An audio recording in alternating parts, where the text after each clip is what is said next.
Welcome to the Live Courageously podcast show. I'm your host, John Duffy, and this is episode 66. Live Courageously has been the conscious theme of my life for the last 3 years since the beginning of the pandemic in 2020, and it's also been an unconscious theme for most of my life. Courage is resistance to fear, mastery of fear, not absence of fear. There's something contagious about someone who is courageous. There's someone, let me say that again, there's something contagious about someone who is courageous.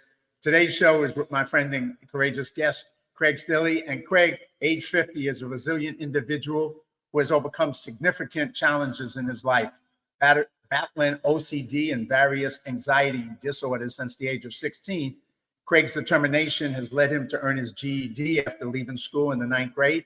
And through a combination of medication and therapy, he has effectively managed his disorders. Seeking an escape, Craig turned to boxing at age 16, finding refuge and discipline in the sport. In 1993, Craig took his passion for boxing to new heights by establishing his own boxing gym. His dedication to the sport propelled him to organize his first sanctioned amateur boxing event at the tender age of 19, and also as a trainer and a manager.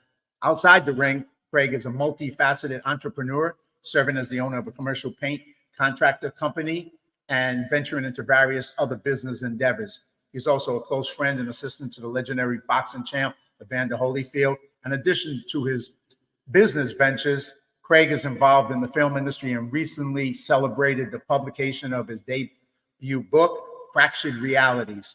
Beyond his professional pursuits, he's a vocal advocate for mental health awareness, leveraging his own experiences to inspire and support others facing similar challenges. Craig Stilley embodies resilience, determination, and a passion for making a positive impact on the lives of others and in the realm of mental health.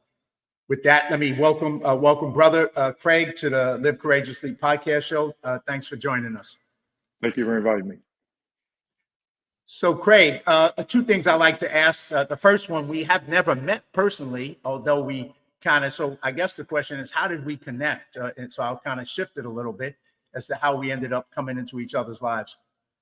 Well, remember you were involved with Termite Watkins with his movie and everything, and I'd heard about you, and I think we just got each other's number somehow, and we started having phone conversations, just went from there. Yeah, I think that's how it was. That was our connection, Termite, and I know you've been on Termite's podcast show as well. The other question I like to always ask, since the show is Live Courageously, is what does that mean to you in your life, the idea of living courageously? Well, it's taking chances and overcoming things. You know, we all live with obstacles and things in our life, and to not to give into the fear and don't get beat down when something happens. That you can always come back from whatever obstacle that's in your way. And so I believe in life, to succeed in life, you have to be courageous. And, like you said at the beginning, it doesn't mean the absence of fear. It means doing what you have to do in the face of fear or whatever it is that you're having to overcome. Well, I shared a little bit of your backstory and your bio, but take us a little bit deeper. I mean, you grew up in a small town in Texas. I think this is it, Orange, Yes, Texas. that's it. Mm-hmm. Yeah, that's the picture of it. And, you started out as a young man in that small town. And tell us a little bit and take us into that journey of dealing with both getting into boxing as a young man, but why, and the issues that were affecting you in your life that made you make that choice. Well, at the time I sort of suffering tremendously from OCD and different anxiety disorders, social anxiety, panic attacks. And so I started getting help, and I wanted something to distract me. And there was no boxing in this area at the time, back in 1989 or 90. But a friend of mine his dad was a professional boxer. So he started training me, and I started doing backyard fights and going around, fighting other people, the tough guys in backyards. And my teacher happened to be kin to a guy that I'd heard of. It was his uncle named Dick Menchaca, a legendary trainer in my area. And you can look him up on Wikipedia. And so he told him about me, and thought I should turn it more into something, of a sport. And so I went over there and started training with him, and we just hit it off and started training. It was something to distract me from my mental disorders at the time. Let me ask you a question about that, because here you were like 16 years old and you're dealing with this, Hmm. and I'm going to get deeper into this as we go along. But Hmm. I would imagine at that time there wasn't. Did you have an awareness of what that was and what you could do about it, or was there like that much of an awareness of that mental health issue in your family and your community when you started to experience all that?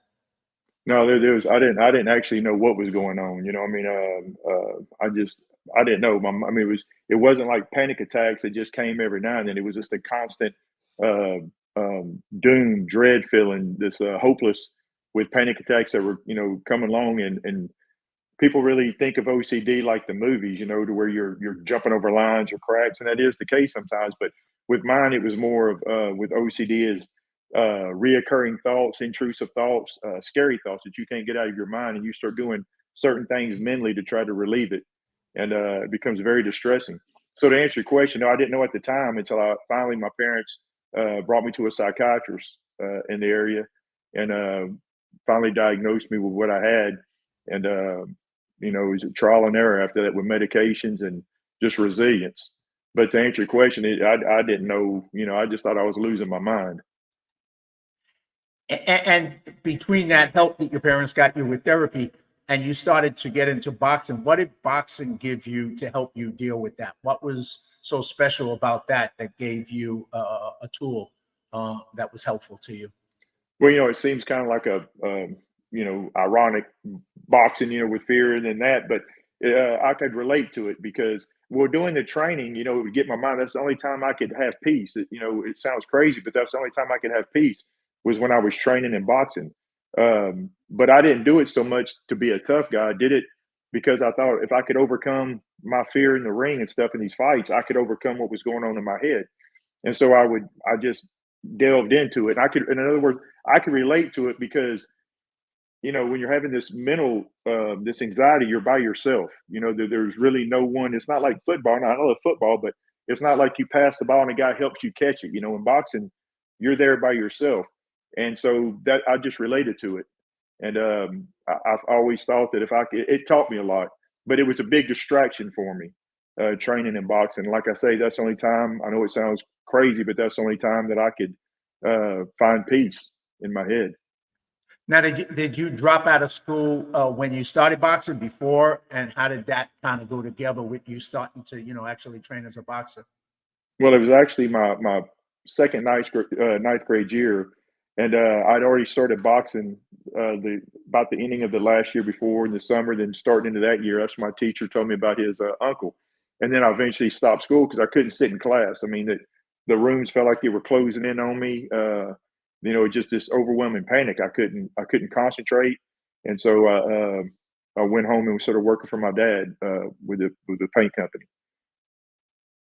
And then once you started boxing, what did that look like for people who've never trained or don't understand what the regiment of, as a young person, boxing? How often did you train?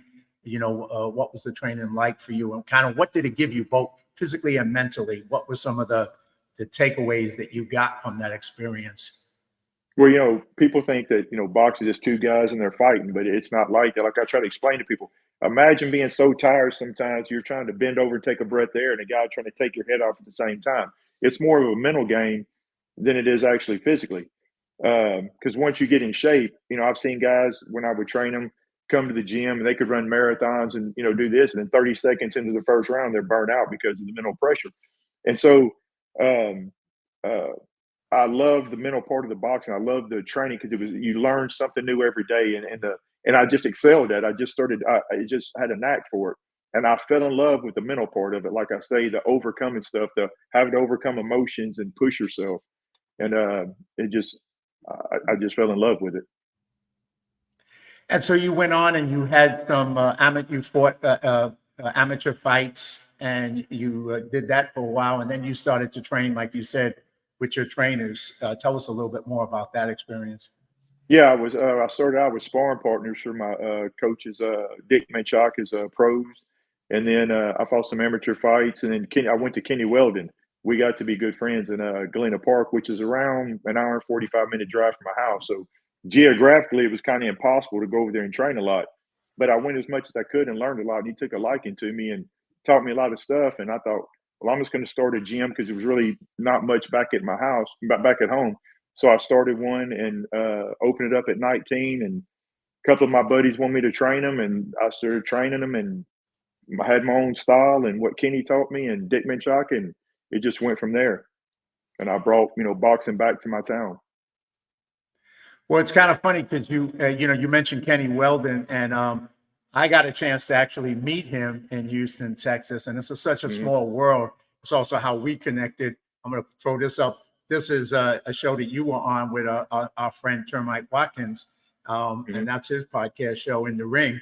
But your connection with Kenny and his connection with Kenny, and I watched your podcast show with them, and Termite shared a story about Kenny Weldon getting the actual ring that Muhammad Ali fought at the Astrodome in Houston, Texas, right? With Cleveland Williams. He fought Cleveland Williams. Yep. And so that ring ended up being over in Fighter Nation in Houston, Texas, which is where I got to meet and hang out with Termite, and also to meet Kenny Weldon. And just I'm going to throw up a couple of pictures of us at the gym there, and with a couple of people in that gym in Fighter Nation in Houston, Texas. Go ahead. One's a friend of mine, Reggie Johnson. We are four standing right there. The black man standing next to us, Reggie Johnson, 3-time world champion. He's a good friend of mine. Yeah, great guy. It was a pleasure meeting him as well. And obviously, we're going to talk about some of the people in the boxing world, because you've had such a range of people you've made friends of besides Evander Holyfield. But I'm just for fun, because I'm gonna embarrass myself. But 8 years ago, I actually, I was down filming some stuff with Termite, and I got in the ring with him and did a little bit of fun sparring. And like you said, I thought I was in somewhat good shape. I play basketball all the time, and boy, that few minutes in the ring, just playing, was the most strenuous stuff that I have experienced. Of course, I was 40 pounds overweight compared to now, but I'm gonna throw that up real quick just because I think it'll be fun for the audience to just look at this. So let me see if I can get this up on the screen. Here we go. There's Kenny right there, yeah. And that's me with Termite in the ring. Oh, you look like Kenny right there in the red at first. Yes, me though. Yeah. 40 pounds overweight. I was not in the shape I am today, so I'm ready for a rematch with Termite. But that was in that particular ring, and I'm not going to keep too much of this because I'm embarrassed showing it. But it was a lot of fun. It was a lot of fun doing with him, and just. But from having actually done boxing for your lifetime, like I experienced, it's very strenuous mentally and physically. Yes, it is. But then you went on, Craig. You went on from boxing yourself, and then you started to train others. And tell us a little bit, what made you want to train, and what did you bring as a trainer, besides why you did it? What did you bring to the young men that you trained? Well, to me, it was such a life-changing, experience, boxing, and what it did for me mentally, and even spiritually eventually, that I wanted to share that with others. I wanted to teach it. I love teaching it. I wanted people to learn the sport, and that type of stuff. So when I opened it up, it was fun to better watch people and better teach them and watch them transform into a fighter. And then it also, as I got older doing it, it was good, to help kids, because I had a lot of, boxing's sometimes you don't get, you get some kids that have a rough time, and it was good to impart in them what it did for me and watch it transform their lives. And eventually, when I got even older, it kept kids off the street, built up their confidence. And people think boxing, it's going to make them want to fight. It actually does the opposite, because when kids fight a lot in school, it's because they're angry or lack of confidence or trying to prove something. When they go in the ring and they do that, they don't have to fight. They feel very confident. And so I love that. And I love watching them win. Watching them accomplish things they didn't think they could accomplish, Well, I think what you're saying is so true, because it's similar to you. I dropped out of high school when I was 15 years old in the South Bronx. And at the time I started studying not boxing, but Kung Fu.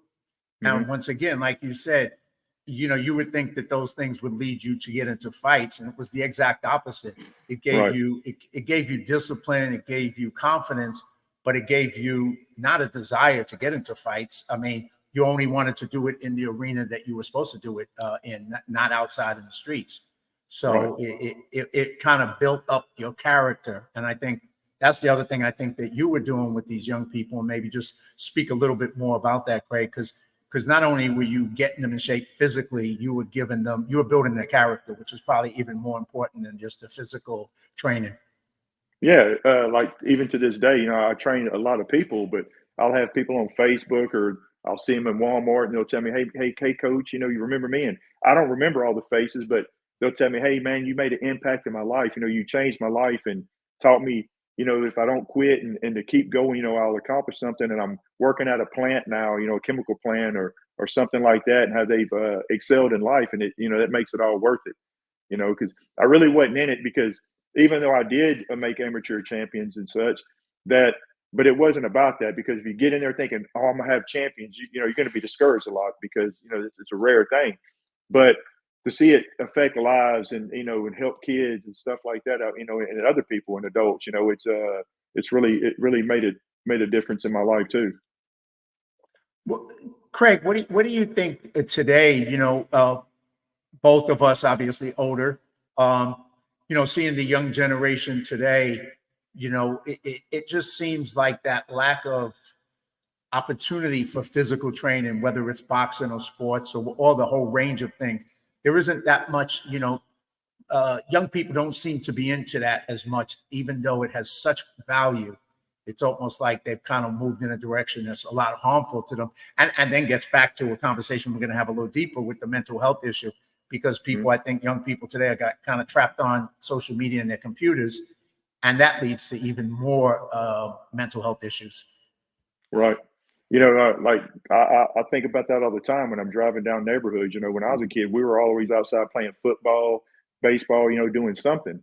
And you don't see kids doing that anymore. Like you say, their phones, social media, and things like that. And it seems like they've gotten kind of lackadaisical. They don't want to put forth any effort in anything. They want things given to them. And I think that's what's good about Fighter Nation and different gyms like that, is they do get the kids, and show them that there's more to the life than just Facebook and social media and playing on video games, and a lot of kids nowadays, they're trapped behind that. And I feel they don't have a meaning in life anymore. It's all about social media rather than a meaning of work ethic and, putting getting into something that's bigger than you. Well, you've kind of expanded that in your own life in a couple of different ways, and I'm going to ask you about some of that too. But you're right, because you look at today, all our branches of the military are having a hard time recruiting young people, because so many of them are not in physical shape to be in the military. Besides not having a desire, but you look at yourself having a sense of purpose and mission. So you kind of had a purpose with boxing and then training young people with boxing. But then you also went on to be an entrepreneur and start a business. And that too, for somebody who is a ninth grade dropout and then getting a GED, and I relate to that myself, dropping out of high school and then finally going back. You didn't kind of give up. You kind of moved forward, both in physical, but also in business. So tell us a little bit about that and that journey that led you to be an entrepreneur, and took you to, down the world of building the business. Well, I always loved to read and study. That was always my interest. School was just something that, and with the anxiety and stuff, I couldn't, function good. But my dad, I had a father, luckily, that didn't just let you sit around. His exact words when I come home from school from, quitting, he was sitting there. And my dad actually owned the commercial paint contracting company at the time. And he said, "What are you doing home from school?" I said, "I don't want to go back to school. I can't." He said, "Well, sit down on the couch." And I was sitting there, the morning show was on, he was sitting there about to get ready to get dressed and go to work. He said, he goes, most kids have their high school years and their summer years to figure out what they want to do with their life. They said, you got 30 minutes. He said, by the time I get out of the shower, and get dressed, you're going to tell me what you want to do with your life. You want to go back to school or go to work. So I sat there and thought about my whole life. He got out. He said, "What do you want to do?" I said, "Go to work." He said, "Go put your work clothes on. This is what you're going to do the rest of your life." And that was that was it, And so um, going and working, transitioning from one day, to your mindset of being in school and everything to, it's the real world. My dad's like, you're paying your own food and such, was a big transition. But uh, I worked my way up the ladder. And when I loved reading philosophy, and I read what Plato said one time. He said, "It's better to be unborn than untaught, for ignorance is the root of all misfortune." And so it hit me. And so I just started studying. I couldn't count change until I was 22. Could you repeat that one more time, please? The quote? Yeah, from Plato. Yeah, it was by Plato. It said, "It's better to be unborn than untaught, for ignorance is the root of all misfortune." And so I couldn't count change until I was about 20, 21 years old. So I go to McDonald's. They wanted $2.43. I give them $3. So I had my old class book, and I started studying the math myself and started getting interested in things. And I taught myself, um, you know, all that kind of stuff and reading and studying as much as I could. And then just kept working and learning the trade and just studying everything I could get my hands on. I think that too is something that's a great life lessons for people, because you both your dad giving you that to make that decision in 30 minutes, and that creating that you have to make things happen yourself. You have to work. You have to build a work ethic. You have to do those things. Some people will look at that and say, "Oh, that was hard," but that hard gave you the ability to become who you are today. It gave you the strength. Out of hard came strength because you overcame.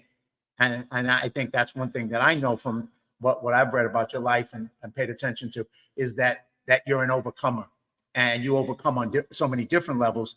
But that's part of how we get stronger in life, is that when things are challenging, you overcome them.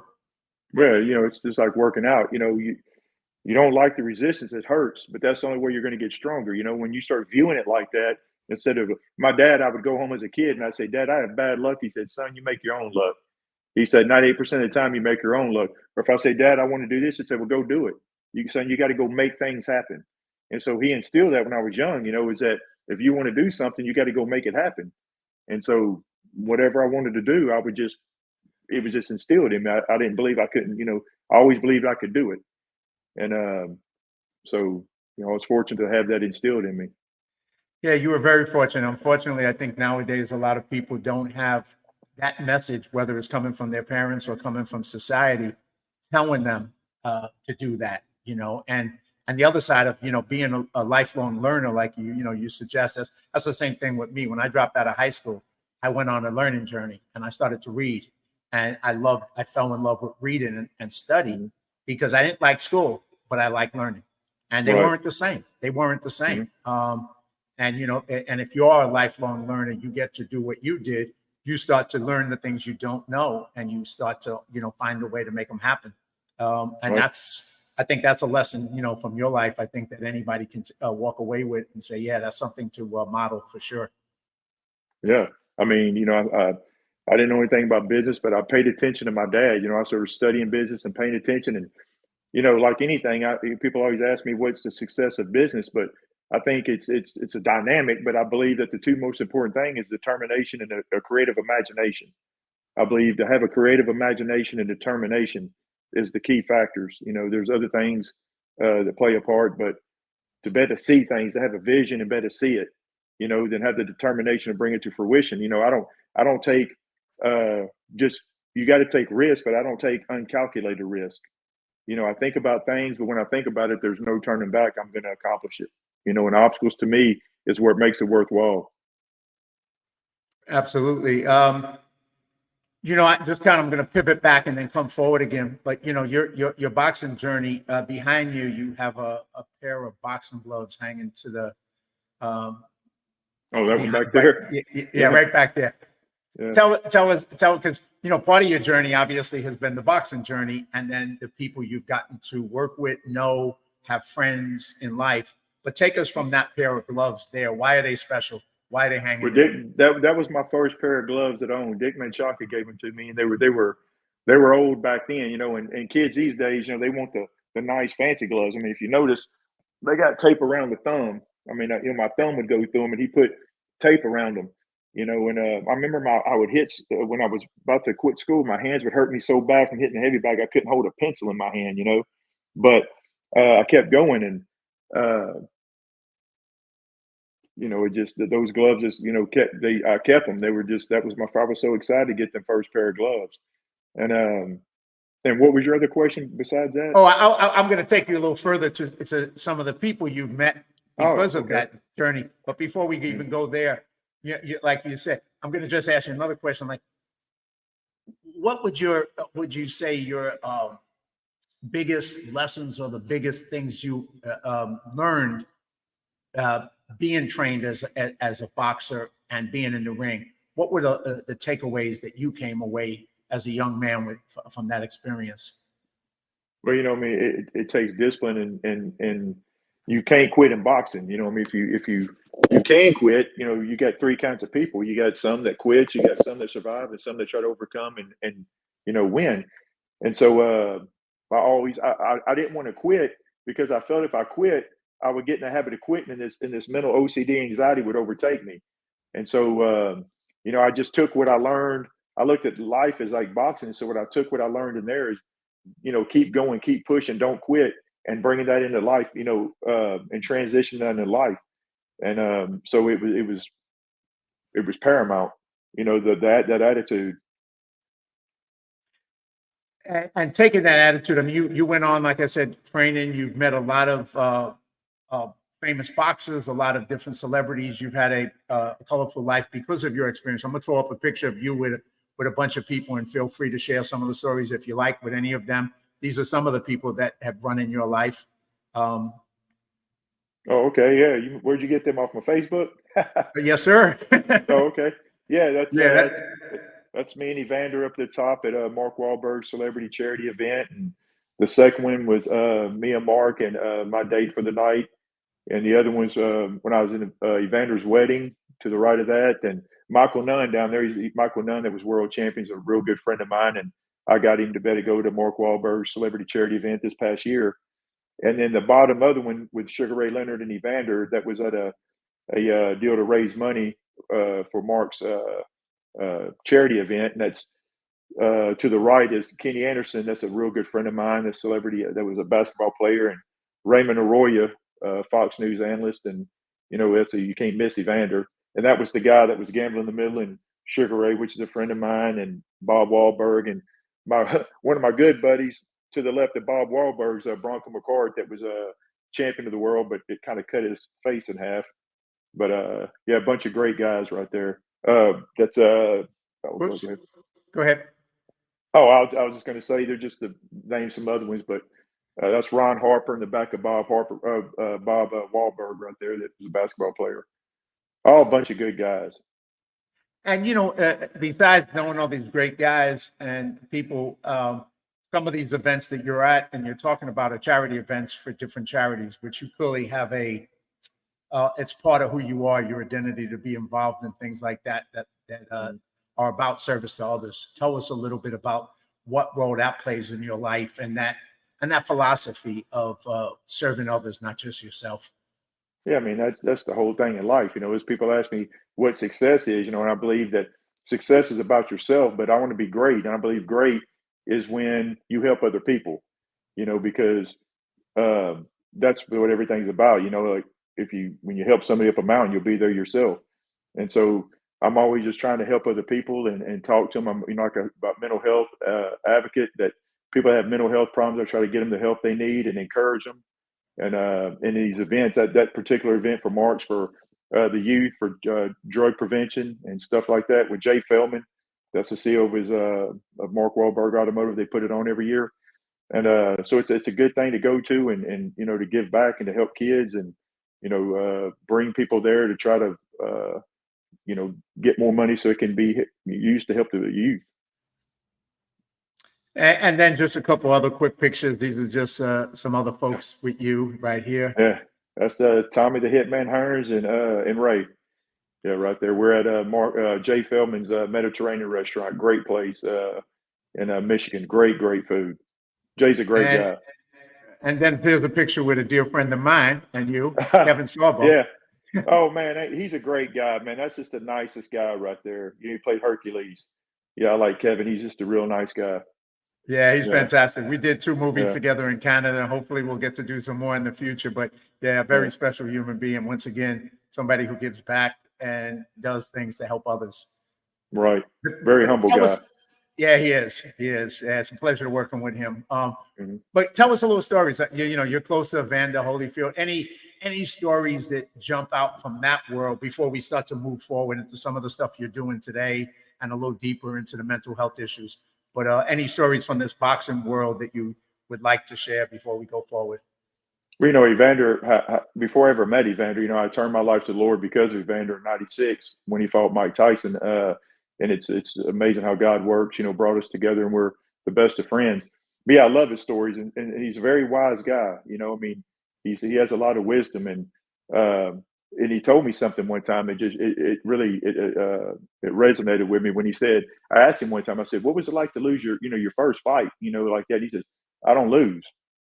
Oh, yeah, Evander, you lost. He goes, no, no. He said, I just don't get the decision sometimes. You lose when you quit. And I love that. I love that about life is that, and it made sense is that I just didn't get the decision. You only lose when you quit, and his story's funny. Like one of the stories I love is we were talking one time and he said, when I was a kid, he said, I went to the Boys and Girls Club, it was a white man owned it and everything. I was like 8. He said, I didn't, my mama let me go and he said, I didn't have any shoes and dirty trunks, my hair all nappy, and he said, I went there and he said my older brothers always try to tell me, that white kids can't punch, can't fight. He said I didn't know. My older brothers told me that. He said so I go there and he said I fight my fights, I'm winning. And he said, these kids, these white guys, these kids are being these nice trunks and crew cut and mom and dad, their expensive stuff. He said I'd hit them and they start crying. He said okay. He said to one day, he said Cecil Collins. He said, man, I noticed it was something different about Cecil. He said he didn't have any shoes on. He said he had dirty trunks. His hair was nappy. He wasn't smiling. His mom and daddy wasn't there. He said, so I go up there, I hit him. He said, Cecil Collins whooped my butt. And he said, I went home crying. He said, Mama, I quit. She said, she tore my butt up, said, you get your butt back to that gym. I don't raise a quitter.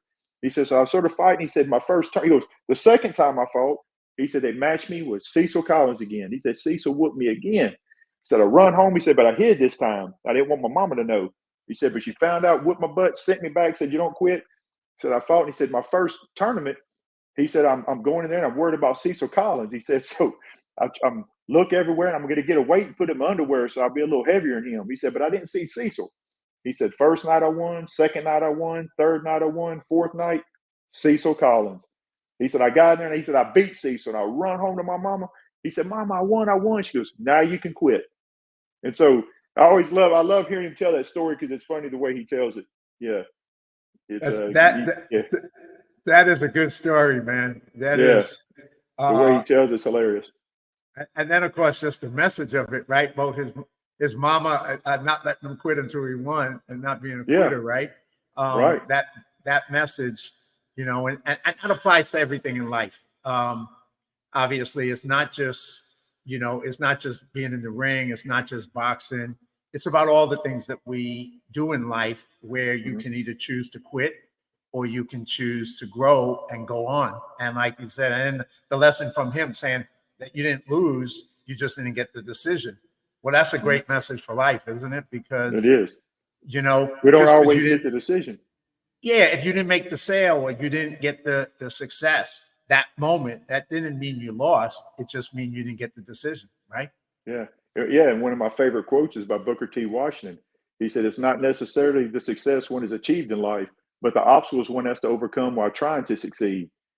And I love that quote. That's probably my favorite quote because when I talk to people and they tell me what they accomplished, that doesn't impress me as much as what did it take you to get there? What did you have to overcome to get there? That's what inspires me. Is the struggles you have to overcome to get to where you got. And that's to me is everything. Well, I think, I always look to at my life, and I think it kind of echoes your life, is that I look back and I grew up in poverty and in the ghetto. And, when I look back on my life, people say, well, you had it hard. And I'm like, no, I had it good. because I feel like that was a blessing for me because I found a way to overcome all those things I didn't have. Where if I was born privileged with everything, I'd probably be a weak person that wouldn't have grown and got strong at just about anything. So Right. sometimes the question is, not having things isn't necessarily a bad thing, if you can take that and overcome and find the way forward and not give up, Right. you know. Yeah. I mean, that's the way I look at things. You don't know what's really a blessing in disguise. I mean, uh, things happen we don't understand it about, but it ends up working out for the best. It was a story about a guy that was a bowler, true story. He's a professional bowler. And so he was going to break the record for rolling 3 games, tournament deals, with all strikes. So he'd done it 2 times. He was going to do it the third time. It was the last roll. And this guy would get excited, man. He'd jump up and down and holler. And so when he went to roll his last roll, if it had done it, broke the world's record, he knocked them all down but 1 pin. So he got depressed, man. He's like, why? Why? Well, 2 weeks later, he had a heart attack. And when he went to the doctor, they said, if you'd have made that strike, the way you get so excited, it killed you on spot. Wow. So sometimes we don't understand the things that happen in our life are really for our, that's why you got to take everything and just be glad that, and take it in perspective. Yeah, I have a quote that I always say about life is, is this good or bad? Maybe yes, maybe no. Because you don't know, right? You don't have that perspective. You don't have the distance to say, is this happened to me? Is it a bad thing? Or maybe it's going to turn out to be the best thing that ever happened to me. Or is it a good thing? You don't know in the moment. It might look good. It might look bad, but you really don't know. And that's that perspective you're saying. And I agree with you. Let me just jump back again. You mentioned in 96, you said you found the Lord, and that, what was that about? Why? And what got you to, to do that, and how did that impact your life going forward? Well, I was having anxiety. I was on medication. It really wasn't working good. The anxiety and OCD would come back. I was kind of just wandering along, and had no direction. And Evander had always been my favorite fighter since when I was in 4th grade. I watched him in the Olympics, and I don't know what it was about him, but he became, even when I wasn't a boxing enthusiast, I always just liked Evander. And so Huh. I watched every one of his fights. I'd stay home and watch Michael Dokes when he was going to transition, to prove himself in the heavyweight division since he was, a light heavyweight. And so when Tyson, when they were supposed to fight the first time in 91, Tyson went to prison. Evander kept fighting. He was fighting all them wars. He's sort of looking kind of washed up. Tyson gets out of prison. He's knocking everybody out, becomes WBA champion. They match him up. And I'm thinking, Evander, what are you doing, man? You're going to get killed. This guy's going to kill you. Just retire. And so he gets on there, and everybody, he was a 27-1 underdog. The whole world thought he was going to lose, even worried about his health. And so he'd get on there, Evander's humble. He'd say, I'm going to win. I have the Holy Spirit. This is my platform to reach people, and I'm going to win by KO. And I'm thinking, this guy's done got fanatical. He's been hit too many times. Come on, man. And so, I'm having a going away party. I have everybody come to my house. We're going to watch Evander go. And so I'm watching this fight, and it no longer becomes a fight anymore. When I'm watching this thing, it's I've tried to explain it to people. It was a spiritual experience watching him handle Mike Tyson, till eventually he knocks Mike Tyson out. And when he got up there, I was kind of mesmerized. And when he got up there in Freddie Pacheco, I'll never forget it when he says, Evander, how did you pull off this upset? And Evander said, because I'm led by the Spirit of God. He said, well, let's get off God. Hopefully God's here for everybody. How did you pull this off? He kind of grinned at Freddie. He says, because I'm led by the Spirit of God. He said, I'm washed up, but with Jesus Christ, I'm not washed up. And I said, I want what he's got. And Wow. so, it took me some while praying, and I eventually, changed my life and turned it to the Lord. And that's when everything just, it wasn't hunky dory, but Sure. that's when it gave me a meaning, Wow. and I believe, yeah. And it goes on even further than that. We just don't have the time to talk about it all, Well, we may squeeze in a little bit more, but obviously it's you kind of move forward with a bunch of things. And let's just jump to some of them, and then we may even come back to this if we have more time. But I want to make sure we get to some of the things and I'm going to throw up 2 different things right here. This is a trailer, a teaser that you filmed for a movie about your life. And then on the other side is a book that just is on Amazon now, a new book that you just did. And let me just take that down so we can see it. Right. And tell us about Both of them. But let's start with the film idea and the movie, and then I'm going to play a little bit of a teaser that you filmed, so the audience can see that. So tell us a little bit about that, and I know that you have some title changes involved in that as well. So share that. Yeah, the Against the Ropes is the working title. A good friend of mine, Jackie Kellen, had a movie called Against the Ropes, and I don't want to get them confused or anything. Hers come out first, so it'll change. That's just the working title, but it's a movie about an aspect of my life about boxing. It's based on it, and it's not a boxing show. It has boxing in it, but it shows the backdrop of boxing, what takes place, behind the scenes and things like that, and some experiences that I experienced in boxing. And so I felt compelled to show it. And so I made the sizzles, it's a teaser to gain producers, gain traction and attention along with the treatment. And so I put that together. And let me ask you, once again, that, given your background, that was a step outside the comfort zone, maybe a step into a new endeavor for yourself. What kind of gave you the idea to want to do that? And then, what gave you the strength to keep going to the point where you were actually able to make that happen with the teaser? Well, I just felt compelled to do it. I felt that that's the direction the Lord wanted me to go. And so didn't know anything. I didn't know a cinematographer from a hole in the ground, but I started doing my research. I started studying, and doing my research, and I got a hold of some people and started getting on the right track. I said, I'm going to make it, and people came in my life, that were a blessing to me. And a guy named Tommy Warren, I don't know if you know Tommy. He's a very, very just an amazing guy in the film industry. He actually owns the biggest production studio in the state of Texas.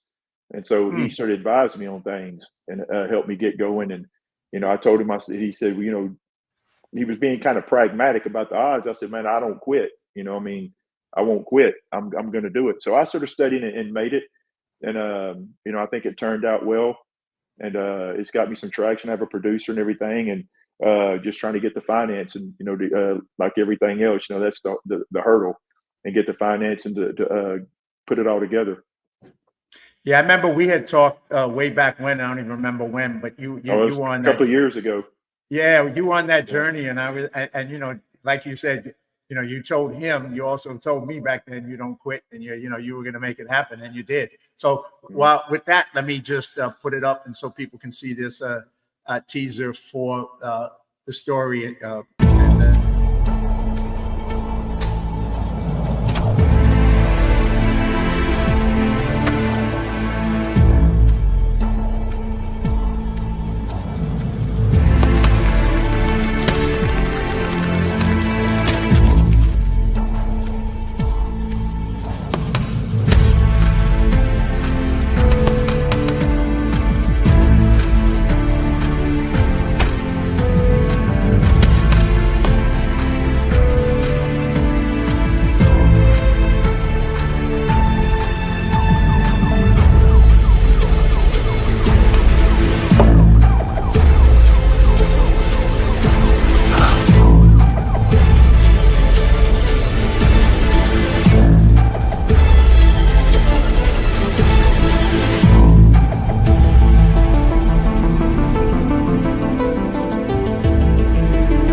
Good job, man. Well done. Well done. Thank you.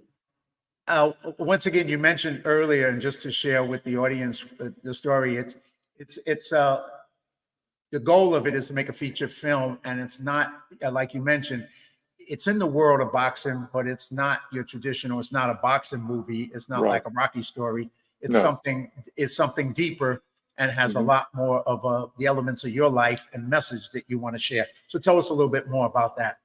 Yeah, like in the scenes where it showed the lady writing, that's obviously, that's my psychologist talking to me and everything, and going through problems with my anxiety. And that was me as a young, kid getting bullied and kind of coming up through it. I don't want to reveal too much about it, about the show, but it takes place, the struggle, that I was going through along in the boxing world, and putting the story together about, dealing with some of the unscrupulous people in boxing. that you have to deal with in the business aspect of it.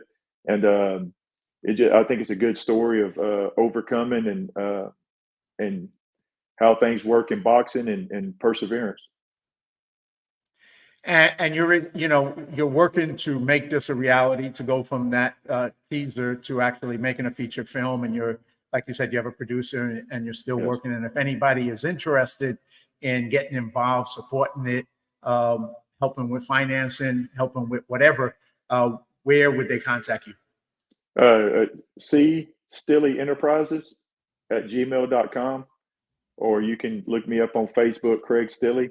I don't want to give out my number because one time I did a podcast and the guy put my Don't do number up that. there, and Don't do I that. got everybody, man. Everybody was blowing my phone up with all kind of stuff. So that's the best Yeah. ways to contact me right there.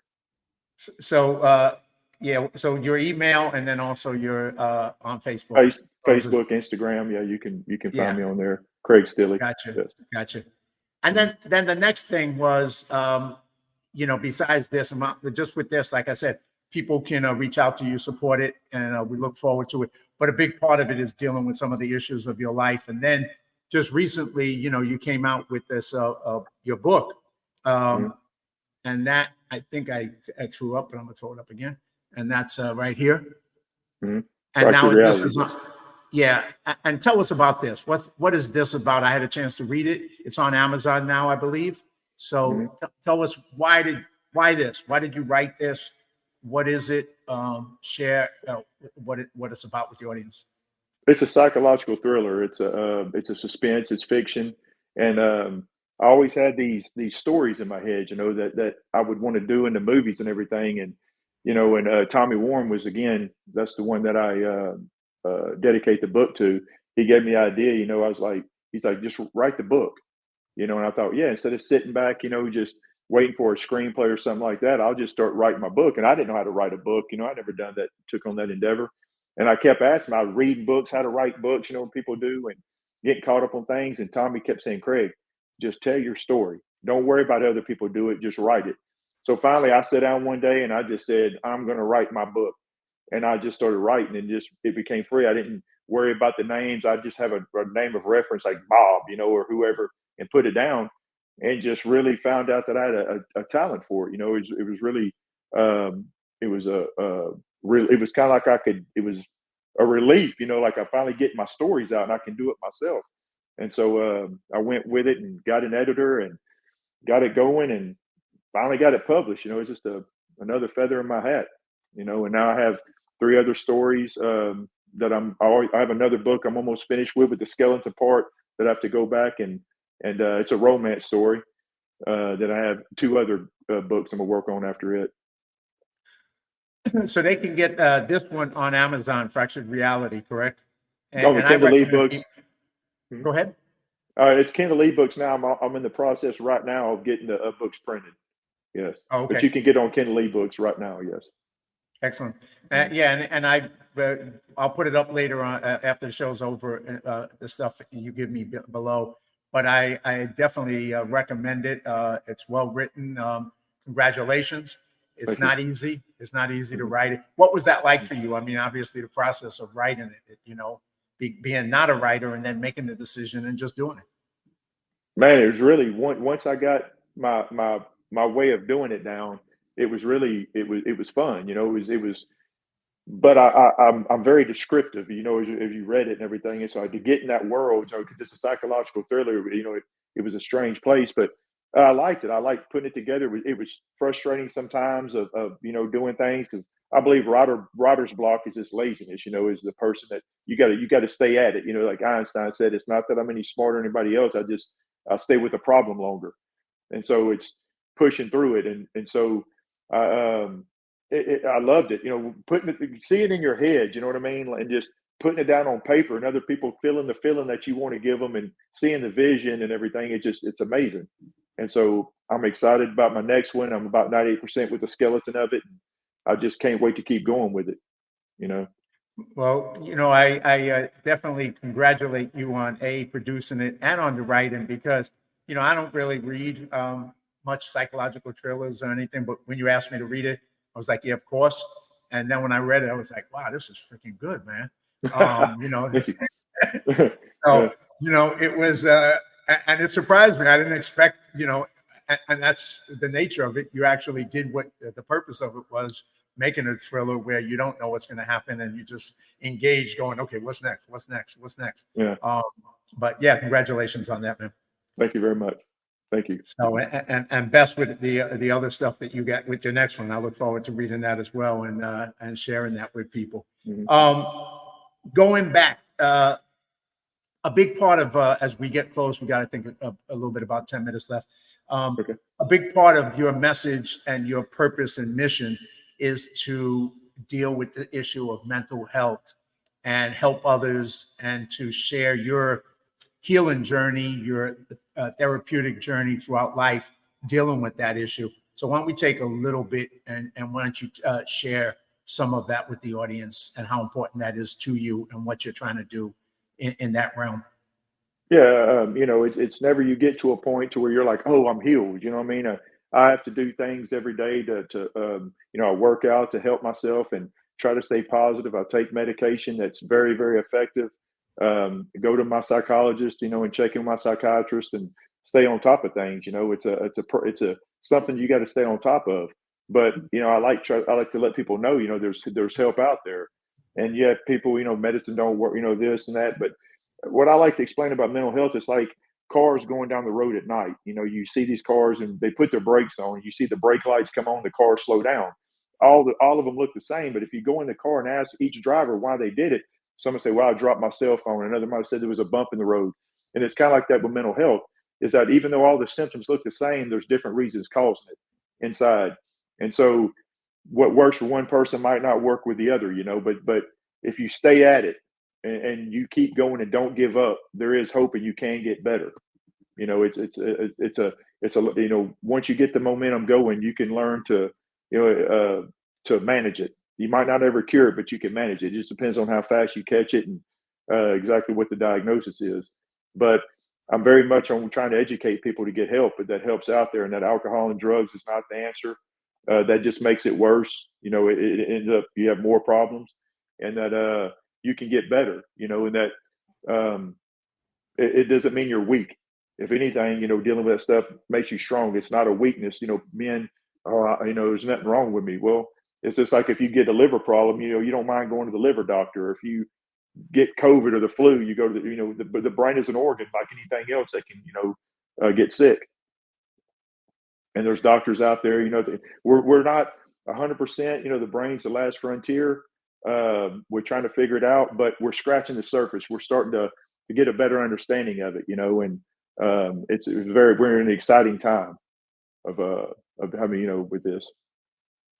Well, I think, what you just shared and what you always share, we clearly trying to self-medicate with alcohol and drugs is the worst thing to do because that has no positive outcome.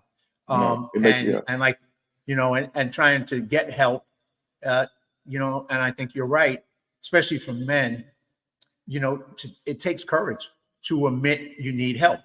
Because there's that, we're raised with, we got to do it all by ourselves. We got to be tough. We got to be this, we got to be that.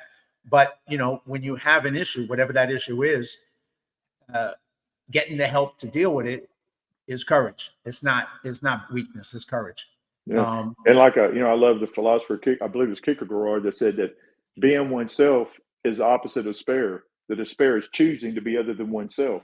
And so when you can be vulnerable and open up and admit, and accept what you have and be okay with it, the better you are. I believe life's a journey of self-actualization and learning about yourself. You'll never be there 100%, but it's the journey.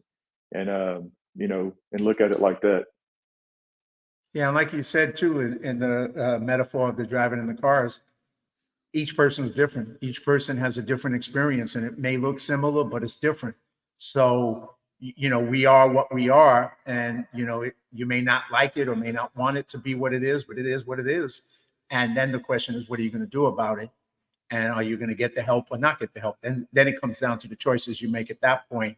Are you going to try and find a way to deal with this issue and overcome it as best you can, or you're not? And that's where you have a choice. and making the right choice will lead to either a positive or a negative outcome. Right. And that's everything. You might not bet I love reading about Viktor Frankl. He's one of my best, one of my favorite psychiatrists, philosophers. He tries to say, Amazing. you've read Victor. I love his Oh stuff. yeah, And absolutely his whole powerful thing, stuff. yeah, his whole thing's about meaning. If you can, and Friedrich Nietzsche said, if you can find meaning in the why, you can always bear the how. And so I believe is if whatever you have, if you like with my anxiety and OC, it doesn't define me. It doesn't make me who I am. That it's something that I have, but it's not something that I am. That I can make the choice to manage it rather than it manage me. And I have tough times, but there is no perfect life. There is no normal life. We all have something, and that it's how you deal with it and learn to manage it and overcome it. Well, that's the thing. Like you said, there is no perfect life. We all have things. And, some of the actions you took, the choices you made, the lessons you learned from both being in the ring and training people is you have a mindset and your mind, a choice of a mindset. And when you choose that mindset, like not quitting, that's a choice, because you can quit and you don't have to keep going. It's up to you. But making that choice will lead to a different outcome than making the choice to quit, right? So, you have those choices, and like you're suggesting to people to make the right choices for their mental health, to get the help, to reach out, to find a way to overcome it with others' help, not by yourself. You don't have to do it all by yourself. Right. There's people there for you, and there's nothing wrong with that. We all need other people in our lives. We can't do it by ourselves. We weren't put here to live by ourselves. We were put here to live with everybody else. Right. And if you quit, you're guaranteed not to get any better. But there's always hope. You can always get better. Like, hope is a better stimulus for life than happiness will ever be. That hope is what keeps us going. So um if you're breathing, there's you have an opportunity to get better.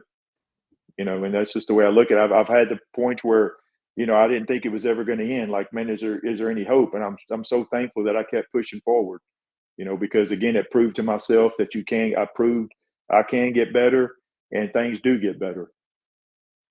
Yeah, and also, Craig, and I think not only that, which is true, you also took this struggle that you had and used it as a gift to help others, to take Right. that and become a message, to become part of who your purpose and mission is to take this thing that was troubling you and share it so that others would get stronger and have hope. So that's Right. I the mean, other thing, right? yeah. And my accomplishments, honestly, my accomplishments aren't to toot my own horn. It's to show people you can do the same thing. Whatever Right. your dreams are, whatever you want to do, you got to put forth the work and the effort, but you can accomplish it. If I can do it, you can do it. It's that simple. I'm no different than anybody else. I just don't quit. The determination, just keep going, and you'll get there. Hey, right on, 100%. Yeah. I agree. So, Craig, any as we wrap it up, any takeaways, any final messages, any final thoughts you'd like to share with the audience? Well, on the mental health aspects, like I'm saying, is if something's wrong, if there's medication out there to help you, why suffer? There's help available. Get help. Go to somebody, admit that you have a problem. And have courage and take the steps to get better. Don't turn to alcohol and drugs. It's going to be a different problem. And just try to find the help you need. And as far as boxing, um, I love the sport. I think it's a great sport. It becomes a little different when you get in the pros, is when things change. But as a mental aspect of it, it did a lot for me, and I just believe that we're here one time. We have one time we're here. If people really grasp that, so I want to do everything I can do. When I like doing things that are hard, because you know I don't like doing things that are easy. I like doing things that are hard, because when you accomplish them, that's what makes it worthwhile. And so that's what I try to encourage other people to do. If you have a dream, you know, go for it. Make calculated decisions. Don't just throw caution to the wind, but don't let obstacles. People say obstacles. I have obstacles. I'm like, obstacles are the path. They're not blocking your path. They are the path. And so set out to accomplish it, and make the best of your life. 100%, man. 100% agree. Well, I appreciate you. I appreciate you sharing your story and coming on, and I appreciate your courage and your honesty and your, ability to take the things that you were thrown in your life and use them as stepping stones. I think your message to everybody is powerful. So I hope people check out your book, and then also check out what you're trying to do with your film in the future. And we'll stay connected. So once again, thank you, brother. I appreciate you coming on and sharing this story with everybody. All right, man. Thank you so much for having me. All right. I'm gonna close out the show now. All right. Thank you, brother. Bye-bye. All right. Yeah, so I hope today's show with Craig inspired you with his commitment to never quit and the lessons that he dealt with of dealing and overcoming mental health challenges. So I think there was a lot of lessons there that we can model and use in our lives. And if you haven't seen the previous 65 podcasts with some of my other amazing, courageous friends, you can check them out on YouTube, my Live Courageously YouTube channel. And please take a look at that. And then join me every Sunday at 3 p.m. And I have some rather unique friends coming up in the next 3 weeks. And these are just some of the friends that I have: Ted Shred, an animal trainer; Fire Eater; Alex Gilfie, Army veteran; Todd Speciale, an entrepreneur, speaker, and just amazing, great friends of mine who are going to be sharing their stories. And one of the stories, I'm going to be traveling out of the mainland, and I'm going to be filming from a location which you'll find out about. So join me every Sunday, 3 p.m. And once again, thank you everybody for watching. And thank you, Craig. And until I see you next Sunday, live courageously.